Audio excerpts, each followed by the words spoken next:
Oke, wajar guys, yang aku ceritakan malam ini dikirim sama Wawa kita yang bernama Yesi dari Jawa Barat. Halo Teh Yesi. Nah, jadi Wak kisah ini dialami sama Yesi dan keluarganya di tahun 2010 lalu. Tapi sebelum aku masuk ke ceritanya, aku mau membahas sedikit tentang latar belakang keluarganya Yesi ini dulu Wak ya.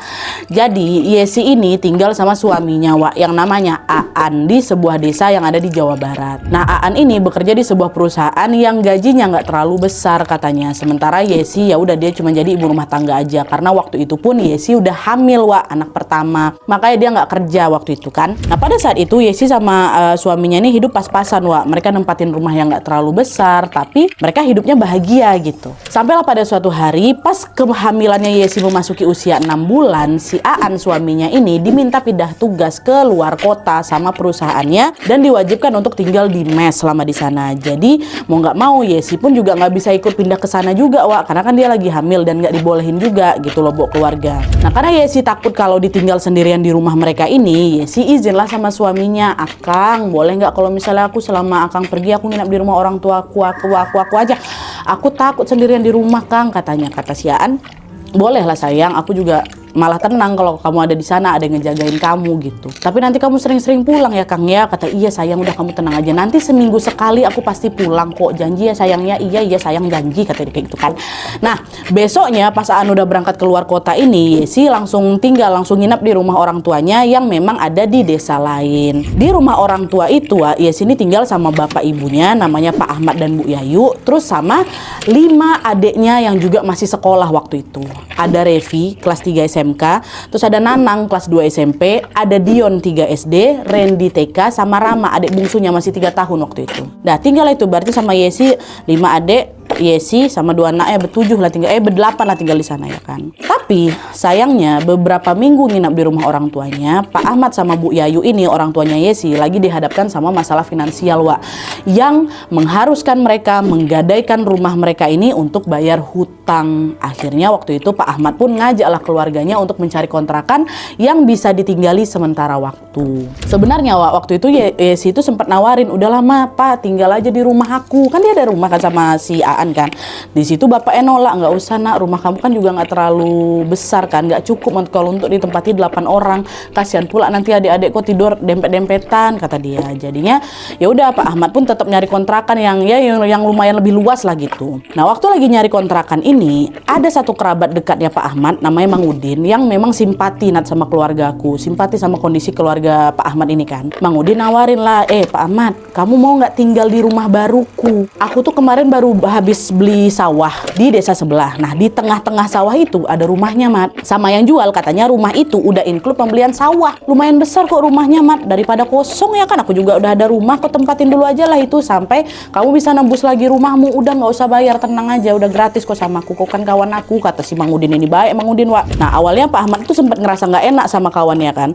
Tapi karena terus-terusan dipaksa sama Mang Udin biar ada yang ngerawat juga rumah itu ya kan, ditambah Pak Ahmad ini juga lagi kesulitan kali nyari rumah kontrakan yang ukurannya luas dan harganya yang murah, ini dapat gratis pula ya kan dari kawannya. Alhasil Pak Ahmad sama keluarganya termasuk Wawa pun mau menerima tawaran itu. Besoknya mereka pun langsung cek dulu rumahnya dan beberapa waktu kemudian pindahlah ke rumah yang ada di tengah sawah ini. Nah, pas nyampe di rumah tuh Wawa udah ngeliat rumahnya Mang Udin ini memang luas sekali. Nah, dia bangunannya itu memang bangunan lama, bangunan peninggalan Belanda lah kayak gitu. Tapi masih kelihatan kokoh, bersih, terawat. Nah, di sebelah kanan kiri rumahnya ini ya ada persawahan ya kan. Terus belakang rumah itu ada kolam ikan dan ada beberapa pohon palem. Sementara di bagian depan rumah ini ada jalan setapak yang memang biasanya dipakai warga sekitar untuk jalan pintas kalau mau pergi ke desa sebelah. Nah, di sana cuman ada satu rumah itu aja lah Wak. Rumah itu aja memang tutelan di tengah sawah, nggak jauh kali dari tetangga sekitar. Jadi suasananya tuh juga agak sunyi gitu Nat. Tapi udahlah kan, ini udah jadi rumah kami sekarang untuk sementara waktu sampai akhirnya kami bisa nembus rumah yang udah digadai itu.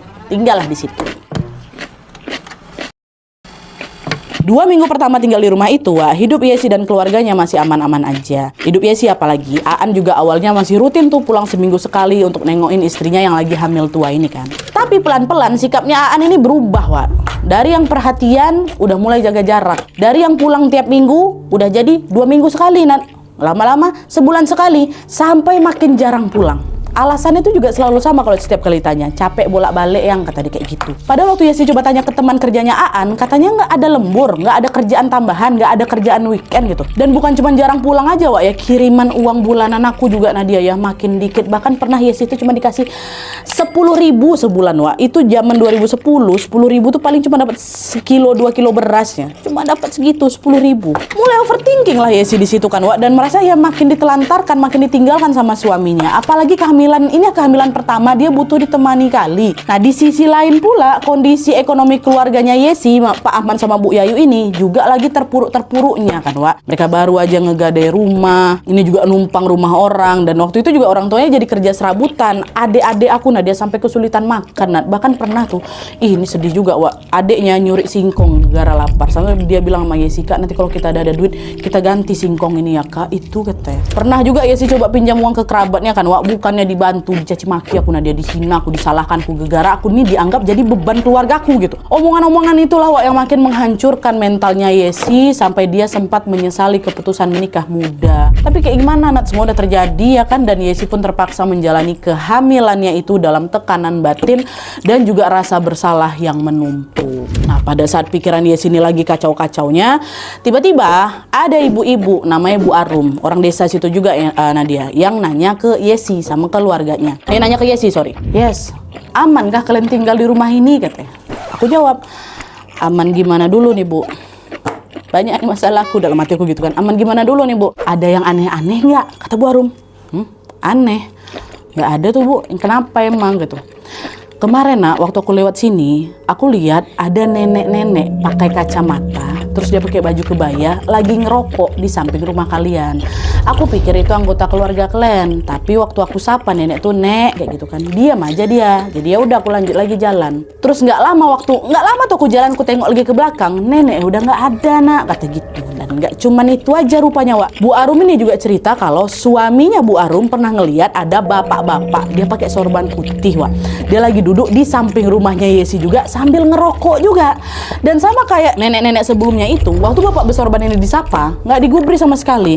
Terus nggak lama bapak-bapak sorban tuh udah hilang gitu ya tanpa jejak. Suaminya Bu Arum nengok, dan rupanya apa yang dialami sama Bu Arum sama suaminya ini juga dialami sama petani-petani yang memang sering lewat di sekitar rumah Yesi Wak. Nggak cuma mereka berdua aja, mereka sering kali ngelihat ada nenek-nenek sama bapak-bapak bersorban tadi. Sering, makanya di situ Bu Arum bilang, itu bukan keluargamu? Enggak Bu, kami sini cuma belapan, nggak ada nenek-nenek, nggak ada kakek-kakek, itulah cuman Pak Ahmad sama Bu Yayu, ya mama aku aja, kata gitu.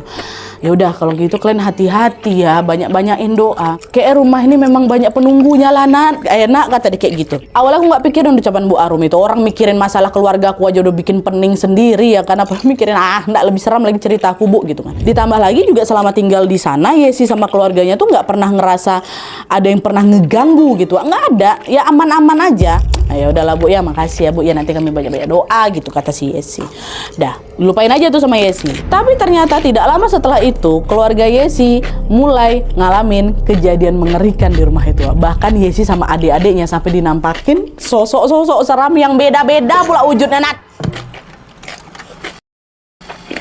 Jadi ini ceritanya pada suatu malam, Revi, adiknya yang tertua ya, berarti yang SMK itu waktu 2010 masih SMK. Revi ini lagi goreng telur untuk makan malam. Kebetulan malam itu orang tua aku lagi ada acara di kampung sebelah Nadia. Makanya si Revi ini bantuin si Yesi untuk masak buat adik-adiknya juga. Dan FYI, dapur di rumah ini Nat luas sekali. Di sana juga ada kamar mandi, dan gak jauh dari kamar mandi itu ada sumur yang memang gak ada penutupnya. Nah posisinya waktu itu si Revi ini masak menghadap ke sumur itu ya. Sementara si Yesi lagi ngurusin adik-adiknya yang masih kecil-kecil itu di ruang tengah. Awalnya Revi nggak ngerasa apa gimana-gimana, Wak, ya udah dimasak goreng itu aja, goreng telur ya kan. Lagi asik-asik goreng, tiba-tiba Revi ngerasa hawa udara di dapur itu mendadak jadi pengap kali. Pengap sepengap-pengapnya katanya. Sampai dia, kenapa nih kok tiba-tiba pengap gitu kan. Terus nggak lama, Revi juga ngerasa macam ada yang lagi berdiri di sebelah kirinya dia, Wak. Revi nengoklah ke belakang kan pakai ekor matanya nih. Dari ekor matanya samar-samar, Wak, Revi nih ngelihat ada sosok hitam tinggi tapi kurus, Wak. Dan sosok itu lagi berdiri di sudut dapur. Jadi macam kayak ngeliatin si Revi itu lagi masak ya kan. Gitu merinding si Revi di situ. Tapi Revi ini juga penasaran, Wak. Akhirnya Revi Nggak iya nih. Dia tengoklah ke belakang langsung. Dan waktu dia nengok ke belakang, Wak, Revi dikejutkan sama sosok bayangan hitam yang tadi betulan ada di situ. Waktu dia nengok, bayangan ini loncat ngelangkahin dia, senet, masuklah ke sumur yang ada di depannya si Revi itu. Wujudnya asap, kayak asap pekat gitu. Lari dia ke si sumur, dan anehnya sebelum sempat terdengar suara air atau percikan apapun lah di dalamnya sumur itu, bayangan tuh lenyap seolah-olah pergi gitu aja. Seolah-olah sumur itu bukan tempat dia jatuh, Wak, tapi tempat dia hilang. Dan teriaklah si Revi di situ. Hantu, kakak tolong. Sambil dia berlari ke ruang tengah nyamperin kakaknya. Nangis sudah si Revi di situ. Nah dia bingung lah, ngapa kau gitu? Gak dijawab, kakak ada hantu. Dah, diam. Kan ada adik yang lain ya kan. Dah, coba lah ditenangin sama si Yesi. Pas sudah agak mulai tenang nih, barulah si Revi ini cerita. Kok ngapa? Kata si kakak. Kak, tadi aku tengok ada bayangan hitam, Kak, di dapur, Kak. Takut aku di sana, Kak. Nggak berani lagi aku ngambil telur gorengnya, Kak. Ada hantu tadi. Hantu apa? Tadi ada yang masuk. Udah diceritain semua ya kan. Udah nggak apa-apa, Revi. Salah tengok kok tuh mungkin. Udah lah, biar kakak aja lah yang ngambil telurnya ya. Aku tunggu di sini ya, jaga adik-adik gitu kan. Dah, habis itu aku kuatin diri aku, masuklah aku ke dapur. Aku ambil telurnya, dan di sana memang nggak ada apa-apa gitu. Dah, Yesi pun sambil nyiapin makanan sama piring buat makan malam, dibawalah ke depan, nyuruh adik-adiknya makan bareng di ruang tengah itu. Dah nih, makan tuh Nat, set si Revi dia mau putar, udah aku baca doa aja deh gitu. Nah pas lagi makan ini, si Yesi notice kalau Randy, adiknya yang masih TK waktu itu ya, dari tadi cuman diam aja sambil ngedongak ke arah ventilasi atas jendela ruang tengah. Jadi di dekat ruang tengah mereka ada jendela, dia nengok ke ventilasi jendelanya, dia kayak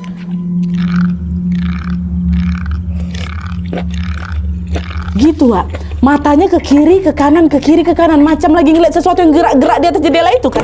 Aku senggol adik nengok apa gitu. Nah di situ Randy bilang apa, Wak?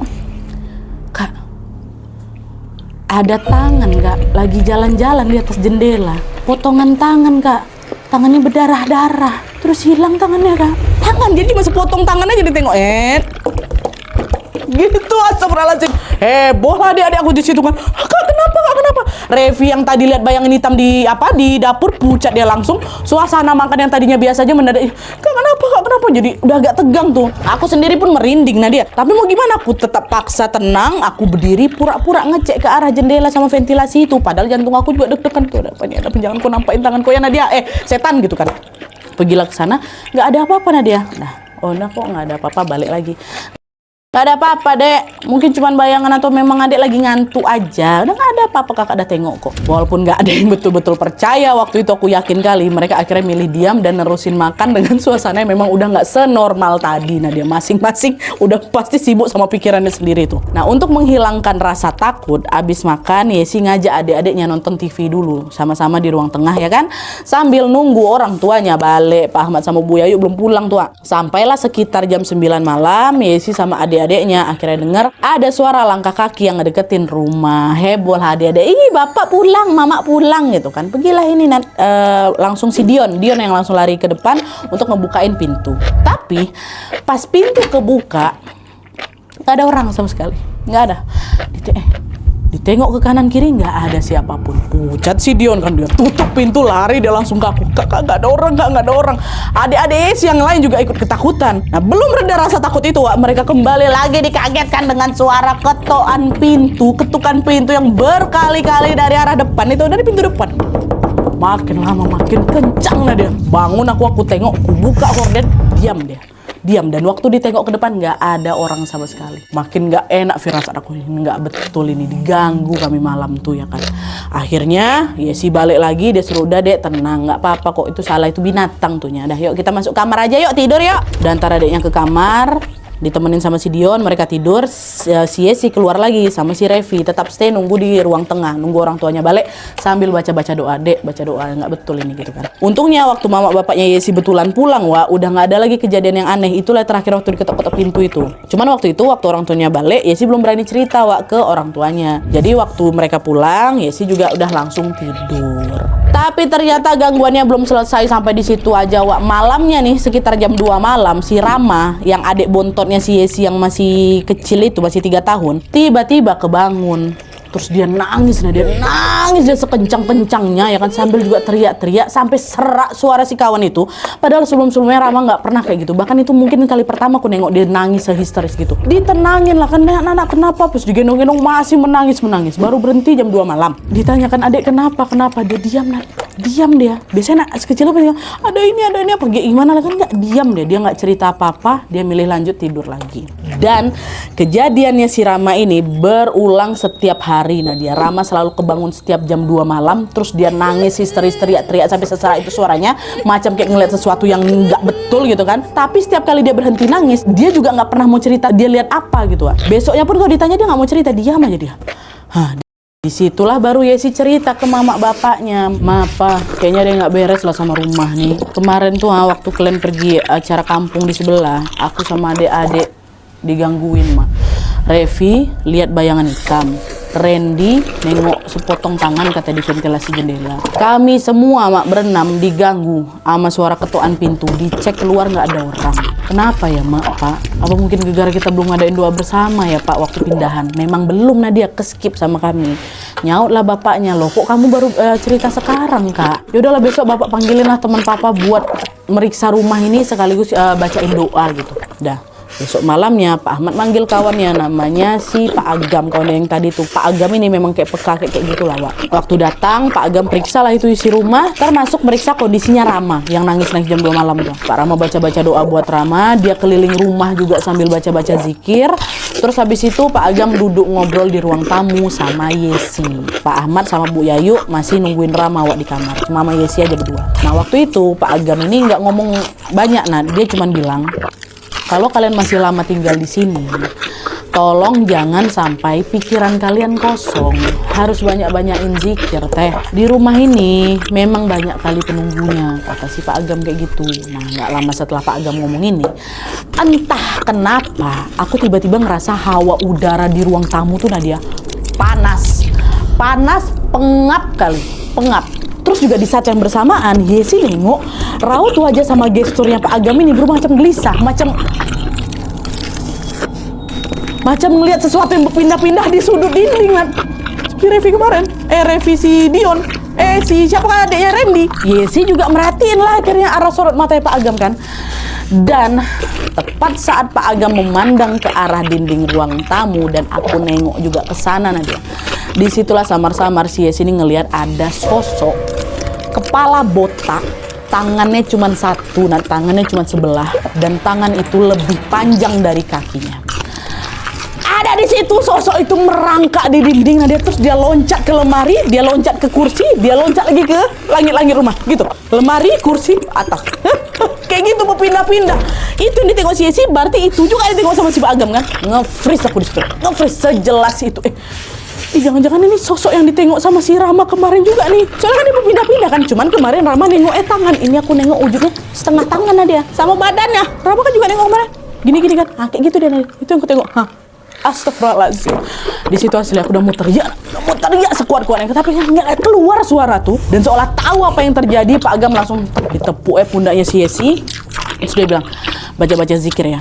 Baca-baca zikir, Teh. Sosok ini nggak jahat kok. Dia cuma penasaran aja gara-gara tahu Teteh lagi hamil. Sama mungkin dia marah gara-gara saya ada di sini," katanya. Nah, Pak Agam pun minta lah Yesi, "Udah kamu tutup mata kamu, baca zikir." Nah, udah aku ikutin aja tuh, Nan. Gak lama setelah itu, baru badan aku bisa digerakin, udah hilang sosok. Nah, setelah rumahnya si Yesi ini didoain sama Pak Agam, Yesi sama keluarganya udah nggak dapat gangguan ekstrim lagi. Udah nggak ada, Nadia, paling cuma ketok-ketok pintu aja kayak gitu, tapi udah nggak pernah ditampakin lagi sampai beberapa waktu ke depan. Tapi ternyata yang mereka alami kemarin itu tuh baru permulaan aja.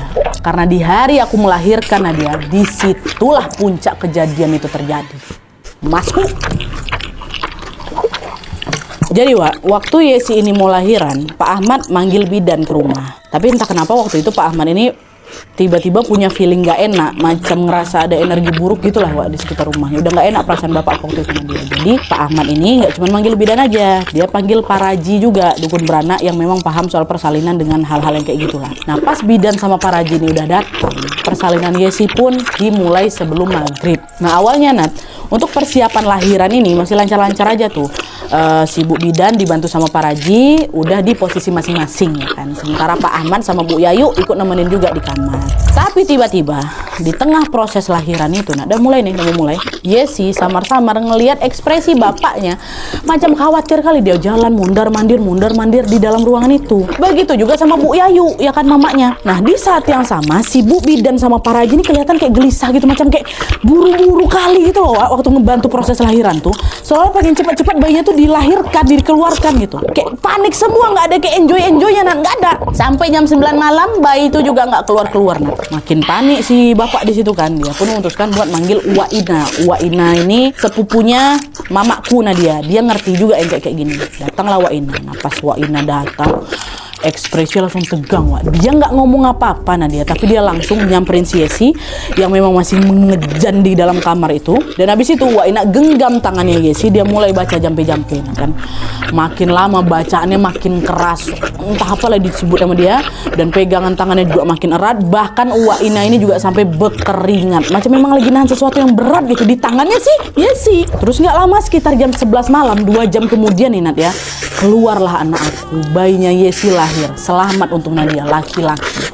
Cuman di sini semua orang masih tetap tegang. Bahkan Pak Raji itu sampai bilang ke bapak aku, cepat kau kubur Ari-Ari ini ke belakang rumah. Sekarang, kubur sekarang, kata gitu. Pak Raji langsung nyodorin Ari-Ari, bapak aku langsung berlari lah itu ke belakang, digali tanah, langsung lah dikuburin Ari-Ari aku. Sementara Wak Ina sama Bu Yayu masih di sampingnya Yesi, nuntun Yesi istighfar. Dan di saat yang sama Bu Bidan ini ya langsung beres-beresin barangnya. Cepet-cepet dia pengen pamit pulang gitu. Di sini Wak, Yesi masih nggak paham nih, ngapa kok semua orang kelihatan panik ini, kelihatan takut. Anakku keluar nggak ada yang senyum, nah dia pada panik semua. Tapi udah nggak lama Yesi dikasih air minum, tenang dan istirahat. Lahirlah anakku, barulah semuanya pada bubar. Waktu itu aku juga nggak diceritain kenapa-napa, udah kamu tenang aja, anak kamu sehat, istirahat gitu. Nggak diceritain aku di sana. Di sini aku juga masih nggak paham ngapa semua orang panik, ketakutan kali kayak gitu ya kan.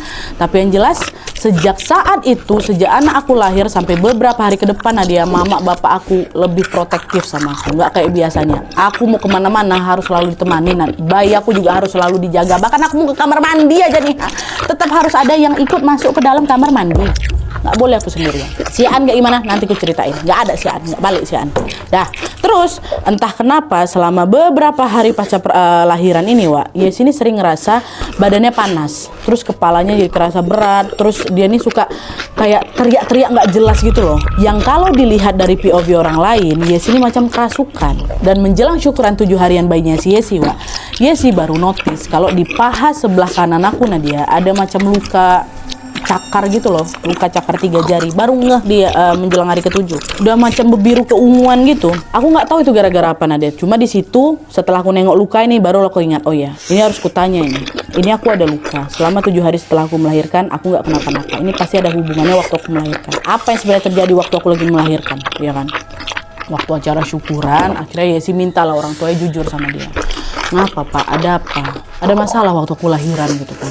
Disitulah bapakku cerita, nak, sebenarnya waktu kau lahiran kemarin ada banyak kali sosok yang ngincar kau sama bayinya. Kata Uwa Ina, sosok-sosok itu udah ngincar kau dari lama, nak. Dari awal kita pindah ke sini kan kau udah hamil kan. Dan sampai sekarang pun masih ada yang ngikutin kau. Makanya kami selalu ngejaga kau kemana, sampai ke kamar mandi juga kami jagain. Nah Pak Ahmad juga cerita kalau dari POV orang-orang yang ikut ngebantu lahirin si Yesi nih, nah ini nih, mereka semua lihat waktu Yesi lahiran, wah ada banyak kali sosok dengan wujud yang macam-macam yang berkerumun di luar jendela kamar. Itu banyak yang lihat. Pak Raji nengok, mama aku yang setumpul itu nengok, Nat. Dan sosok itu wajahnya juga macam-macam. Ada yang rusak, ada yang bertanduk, ada yang matanya merah nyala, kukunya tajam, meruncing-runcing.